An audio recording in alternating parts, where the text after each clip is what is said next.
Israeli গণমাধ্যমগুলো জানিয়েছে, Iran অধিকৃত অঞ্চল জুড়ে পঞ্চম দফার ক্ষেপণাস্ত্র হামলা চালিয়েছে।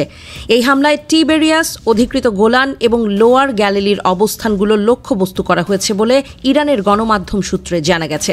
এসব এলাকায় সাইরেন বেজে উঠেছে এবং বিকট শব্দে বিস্ফোরণের শব্দ শোনা গেছে।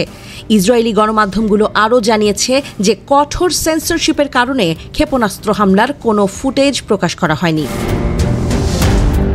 কান 11 ইসরায়েলের পক্ষ থেকে জানানো হয়েছে, অধিকৃত উত্তরাঞ্চলে একাধিক বিস্ফোরণ ঘটেছে এবং এর শেলের টুকরো পার্শ্ববর্তী জনবসতিতে আঘাত এনেছে।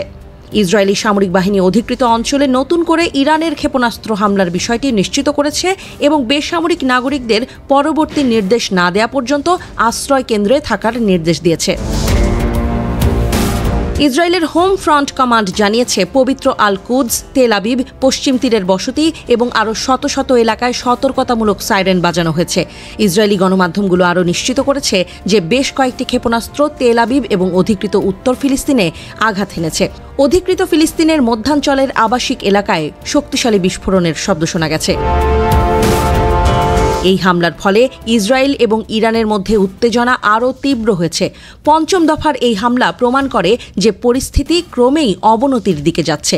অধিকৃত অঞ্চলগুলোতে বারবার হামলা চালানো হচ্ছে, যা আঞ্চলিক স্থিতিশীলতার জন্য বড় ধরনের হুমকি।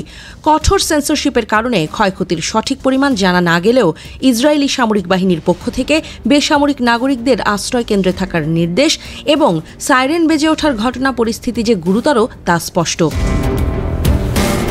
তেল আবিব এবং অন্যান্য জনবহুল এলাকায় ক্ষেপণাস্ত্র আঘাত হানার খবর স্থানীয়দের মধ্যে ব্যাপক আতঙ্ক সৃষ্টি করেছে।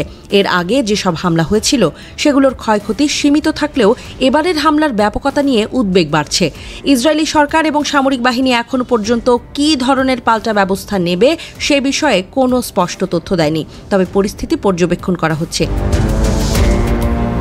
একদিকে যেমন ইরানের ক্রমাগত হামলা ইসরায়েলের নিরাপত্তা ব্যবস্থাকে প্রশ্নের মুখে ফেলছে, তেমনি ইসরায়েলের পাল্টা পদক্ষেপের হুমকি পরিস্থিতিকে আরও জটিল করে তুলছে। এই সংঘাতের চূড়ান্ত পরিণতি কী হবে তা এখনই বলা কঠিন।